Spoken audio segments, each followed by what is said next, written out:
Perched on the east coast of Australia, few cities are as geographically spectacular as Sydney, the capital of the state of New South Wales and home to over 4.5 million people.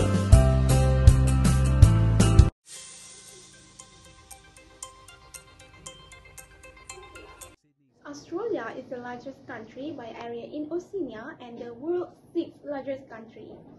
Australia is also known as the eldest, flattest and driest inhabited continent with the least fertile soils. The estimated population in 2023 is 26,565,700 and has average population density at 3.5 persons per square kilometre of total land area. The area of Australia is 7.6888 million square kilometre. Largest contributor to annual economic output in Australia is manufacturing, which represents 50.4% of total output. Australia's economy is expected to be able to avoid recession, even though the world economy is in a dangerous place right now. Global economic conditions are heading for a significant recession, and Australia will not be immune from the problem. Australia posted the highest rate of inflation in more than 20 years, with consumers paying more for everything. According to the data released by the Australian Bureau of Statistics (ABS) in July, the Consumer Price Index increased by 1.8% in the June quarter and 6.1% in the past 12 months. In addition, the COVID-19 pandemic has resulted in a substantial increase in labor market underutilization, with more people wanting a job or to work more hours than employers need. While the economic outlook is highly uncertain, it is likely that the unemployment rate will remain elevated for a number of years. As such, some employed people are facing the prospect of a prolonged period of unemployment. Type of inflation in Australia. Inflation is an increase in the price level of goods and services purchased by the household. Is it measured as the rate of change in price? Typically, prices go up over time, but price can go down as well. The most well-known indicator of inflation is the Consumer Price Index, CPI, which measures the percentage change in the price of a basket of goods and services consumed by household. In Australia, the SPI is calculated by the Australian Bureau of Statistics (ABS) and it's published once every quarter. The ABS collects the price for thousands of items, which are grouped into 87 categories and 11 groups. Every quarter, the ABS calculates the price change of each item from the previous quarter and aggregate them to calculate the inflation rate for the entire CPI basket. Underlying inflation. While Australia's inflation target is expressed in terms of CPI inflation, known as headline inflation. This indicator excludes items that have particularly large price change. Large price change can often be due to temporary factors, which are sometimes unrelated to both conditions in economy. In Australia, the most important indicator of underlying inflation are the trim mean and the weighted median. The ABS also calculates the CPI excluding volatile items, which is average inflation rate of all items in the CPI basket except for fruit, vegetable, and fuel. Trim mean in the average rate of inflation after trimming away the item with the largest price change, positive or negative. Is it the weighted average of the middle 70% of items? Inflation is a complex economic phenomenon that can be caused by a variety of factors. In the case of Australia, several key factors have contributed to inflation over the years. Demand pull inflation. This is the most common cause of inflation, occurring when demand for goods and services exceed their supply. If the economy is at or near full employment, any increase in aggregate demand can lead to higher prices. For example, during period of economic growth, increased consumer confidence can lead to higher spending, which can push up prices if supply cannot keep up with the demand. Cost push inflation. This is a type of inflation occurs when the cost of production increase, causing producers to raise prices to maintain their profit margins. In Australia, this could be due increases in wages, raw material prices, or other input costs. For instance, in Australia, minimum wage is relatively high compared to other countries, which can contribute to cost-push inflation. Inflation is a critical economic indicator that affects the economy of any country, including Australia. Effect on purchasing power. Inflation erodes the purchasing power of money. This means that as inflation rises, every dollar you own buys a smaller percentage of a good or service. For example, if the inflation rate is 2%, then a $1 pack of gum will cost $1.02 in a year. Inflation can affect income distribution. People with fixed incomes, such as pensioners, see their income by less with each increase in prices. On the other hand, businesses may profit from inflation if they can charge higher prices for their products while keeping their costs constant. According to the data from the Australia Bureau of Statistics, as of second quarter 2021, the annual change in the Consumer Price Index was 3.8%. This was significantly higher than the 1.1% recorded in the first quarter 2021. Inflation is a complex economic phenomenon that can be managed through various fiscal and monetary policies. In Australia, the Reserve Bank of Australia and the Australian government are primarily responsible for implementing these policies.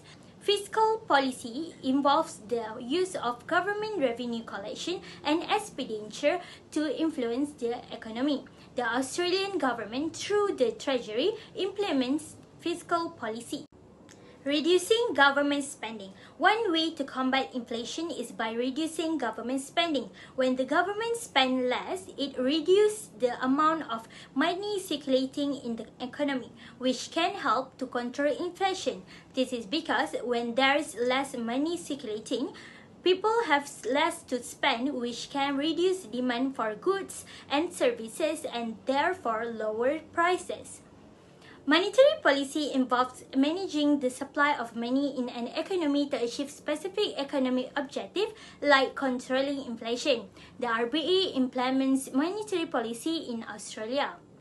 One of the most ways to control inflation is by raising interest rates. When interest rates are increased, borrowing becomes more expensive, which reduces spending and investment in the economy. This leads to a decrease in demand for goods and services, which can help to lower prices. Type of unemployment. The employment rate is the most common indicator used to understand the situation in the labor market. Labor market is the term used by the economists when talking about labor supply and labor demand. The employment occurs when someone is willing and able to work but does not have a paid job. Employment rate is the percentage of people in the labor force who are unemployed. There are three main types of employment: cyclical, structural, and frictional employment. Structural employment. Structural employment occurs when there is a mismatch between available jobs and people looking for work. This mismatch may be because the job seeker does not have the necessary skills to do the available job, or because the available job is far away from the job seeker. Workers may become unemployed if they work in an industry that are shrinking in size or have skills that can be automated as a result of large-scale technological progress. It may be difficult for them to find work in other industries, and they may need to develop new skills or move to a region with more opportunities. Frictional employment. Frictional employment occurs when people move between jobs in the labor market, as well as when people move in and out of the labor force. Worker mobility is necessary for a flexible labor market and helps to achieve an efficient allocation of labor across the economy. However, people may not get a job right away and have to invest time and effort in finding the right job. Businesses also spend time looking for suitable candidates to fill job vacancies. Cyclical employment. Cyclical employment occurs when change in economic activity over the course of their business cycle. During economic downturn, lack of demand for goods and services result in a lack of jobs for those who want to work. Businesses experiencing weaker demand may reduce the number of workers they hire by laying off existing workers or taking on fewer new workers.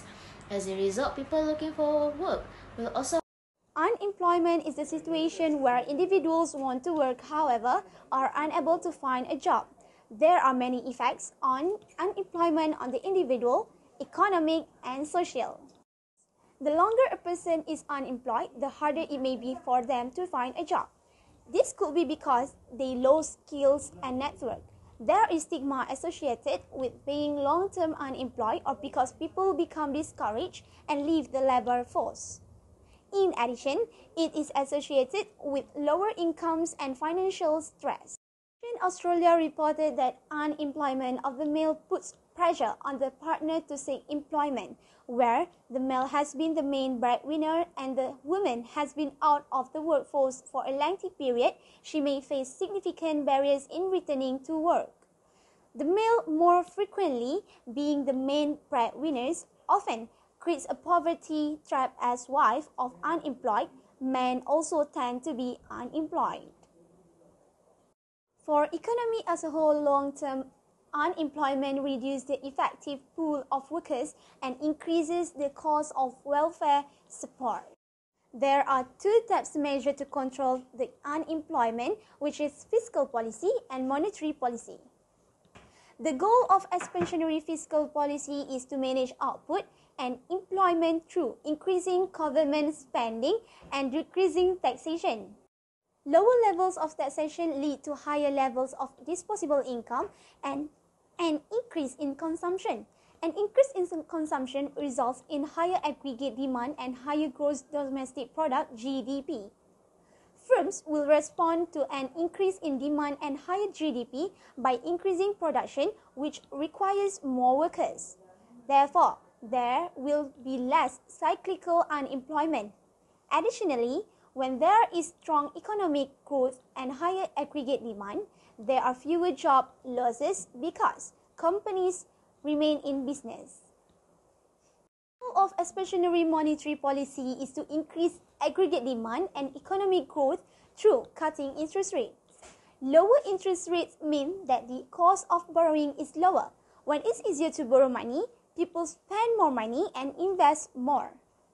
This increases aggregate demand and GDP and decreases cyclical unemployment. In addition, when interest rates are lower, exchange rates are also lower and economies export are more competitive.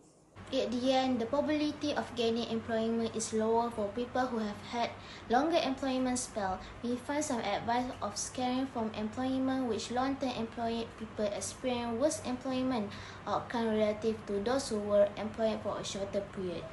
In Australia and abroad, the adverse effect on individuals, society, and the economy as a whole from prolonged spell of employment will be important considered in the setting of public policy following the COVID-19 shock.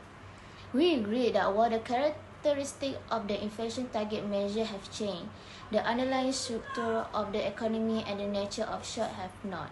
Some